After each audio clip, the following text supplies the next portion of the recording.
12वीं के बाद सिविल सर्विसेज की तैयारी कैसे करें?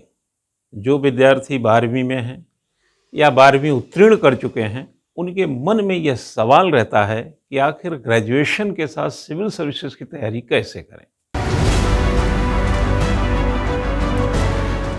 मैं डॉक्टर सुशील कुमार सिंह, फाउंडर प्रयास आईएएस, आप सभी को इस छोटे से कार्यक्रम में बहुत बहुत स्वागत करता हूं और इसके साथ कि आप 12वीं के बाद कैसे करें तैयारी।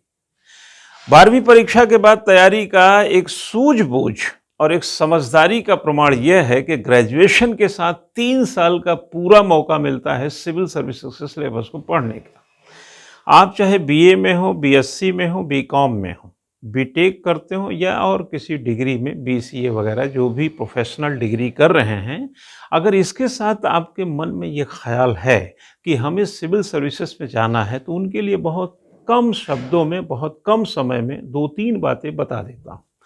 पहला ये कि आप 2 तरह का डिवीज़न कीजिए, एक एकेडमिक के लिए कीजिए, एक सिविल सर्विसेज के लिए कीजिए। 24 घंटे में अगर 5-6 घंटे यूनिवर्सिटी या कॉलेज में बिताते हैं, तो उसके बाद भी अगर आप 6 घंटे 7 घंटे सोते हैं, तो मैं समझता हूँ कि आप 12 से 13 घंटे आपके ख़त्म हो चुके हैं।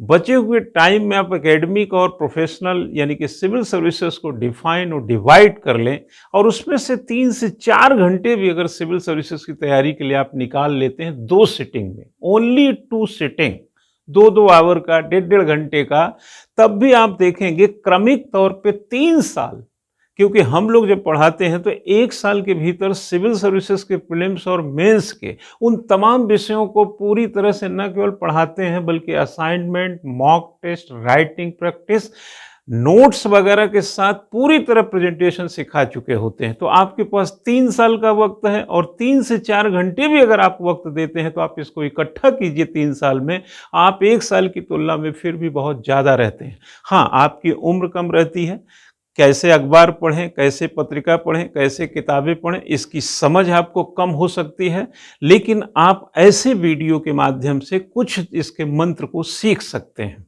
उदाहरण के तौर पे, जैसे आपको अखबार पढ़ने की एक आदत होनी चाहिए, अखबार 15-20 मिनट पढ़िए, जब आप 3rd ईयर में जाइए तो इसी को 1 घंटे में तब्दील कर दीजिए। पत्रिका को 30 दिन के भीतर डिवाइड कर लीजिए। आप 2 पेज पढ़ने की कोशिश कीजिए, 15-20 मिनट में चीज़ों को समझिए, आगे बढ़ जाइए। जब 3rd ईयर में जाइए तो यही पत्रिका पर घंटे भर का समय दीजिए। और जब आप एकेडमिक अपना कंप्लीट कर चुके होते हैं तो जो वक्त आप एकेडमिक में देते हैं उसको सिविल सर्विसेज में दीजिए। आप मॉक टेस्ट को ज्वाइन कीजिए, कोचिंग को ज्वाइन कीजिए, टेस्ट सीरीज़ को ज्वाइन कीजिए, आप असाइनमेंट को चेक कराइए, इवैल्यूएशन कराइए, राइटिंग प्रैक्टिस पे रहिए, आपका काम आसान होता है। और इतना ही नहीं, इसके दरमियान अगर ये सब आप कर रहे हैं तो आप बीए बीएससी जो भी कर रहे हैं उसमें भी बहुत अच्छे अंक पाएंगे।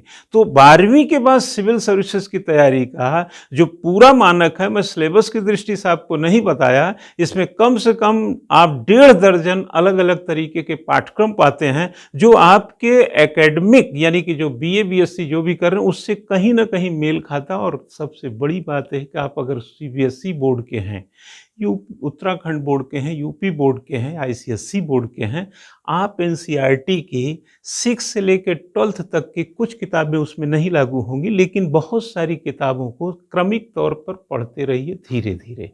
आपका 1 साल एनसीईआरटी, 1 साल एडवांस स्टडी और 1 साल एक्सक्लूसिव स्टडी, अगर उसके बाद भी आपके पास टाइम है तो प्रैक्टिस सेशन और फिर दीजिए सिविल सर्विसेज का एग्जाम। फिर देखेंगे कि आपकी तैयारी का सूझबूझ, आपकी तैयारी का विस्तार, आपकी तैयारी के मापदंड, इवैल्यूएशन और आफ्टर ऑल आपके नतीजे आपके पक्ष में होंगे। तो 12वीं के बाद तैयारी का बहुत अच्छा मौका माना जाता है। तो और आजकल विद्यार्थी भी काफ़ी एडवांस है, काफ़ी होशियार है, समझदार है, सूझबूझ वाला है। तो मुझे लगता है कि 12वीं के बाद तैयारी करना एक अक्लमंदी ही है।